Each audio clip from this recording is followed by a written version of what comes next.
Black holes are nothing. Black holes are special because there's nothing there.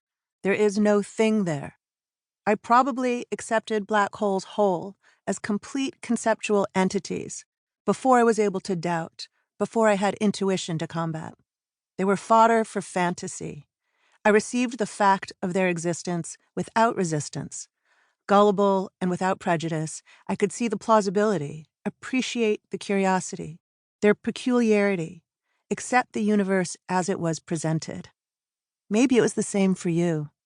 It's very unlikely that this is your first encounter with the astrophysical oddity that is a black hole, the warp in spacetime so strong that not even light can escape. I don't know what it was like where you were, but I had a pretty unspectacular view, astronomically speaking, out of my childhood bedroom. I would edge to the foot of my bed and strain to look at the sky through the window frame, a portal to a green yard below, the seams between neighboring plots, demarcated by shrubs or trees, patchwork real estate scooped together under a rounded cap of atmosphere. The ground would darken first, then the trees, but the dome would hang on to the vaguest splattering of light for the longest. Ours was not an urban burnished sky, but still, light pollution diluted the view that I stared into night after night. I never expected the vista to improve or expected anything new, only the usual indistinct, few bright speckles like rain stains on a windshield. I don't remember when the feeling started, the first time that longing tugged at me, but before I even recognized the desire, I pined to know what else was out there, like a restless dog pacing at the door. I wanted to be free of ordinary confines, to fly there and explore.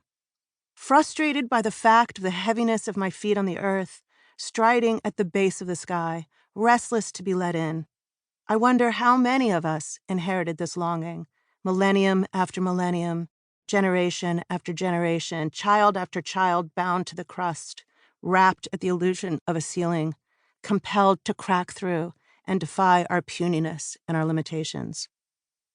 As a kid, I never imagined I would become a scientist. If you had told me I would become a physicist, I'm sure I would have been offended.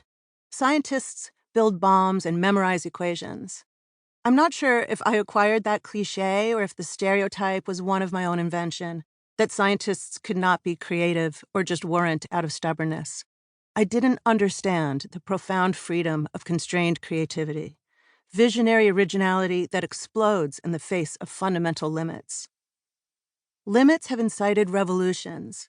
The limit of the speed of light hinted at relativity.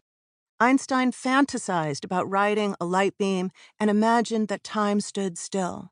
He gave up the absolutism of an inflexible space and time in favor of the absolutism of the speed of light. That concession forced us to reconceive of our universe as an impermanent, living process with an origin in a Big Bang, still expanding with the energy of creation and home to extravagances like black holes. The quantum revolution was incited in parallel by the limit imposed by Heisenberg's uncertainty principle, which asserts that particles, as we thought we knew them, do not exist. We are pressured to reimagine the fundamental nature of reality as an uncertain fog of possibilities, of particles that are there and not there. The pressure to yield to this seemingly terrible constraint guided us toward revelations that would otherwise have been unattainable. We rewrote reality in an astonishing new language. We have discovered quarks, photons, neutrinos, condensed matter, dead neutron stars, the Higgs boson, superconductors, and quantum computers in the most precisely tested paradigm in all of physics. The computer revolution, too, was incited by a limit, an insurmountable limit to mathematical knowledge. The incompleteness theorems, which proved that there were mathematical facts that could never be proven, led Alan Turing to dream of artificial intelligence and biological machines. Turing proved that most facts about numbers are unknowable. There is an infinite list of irrational numbers with an infinite list of unpredictable digits. His musings led him to imagine a machine that one day will think, and to the epiphany that indeed we are machines who think.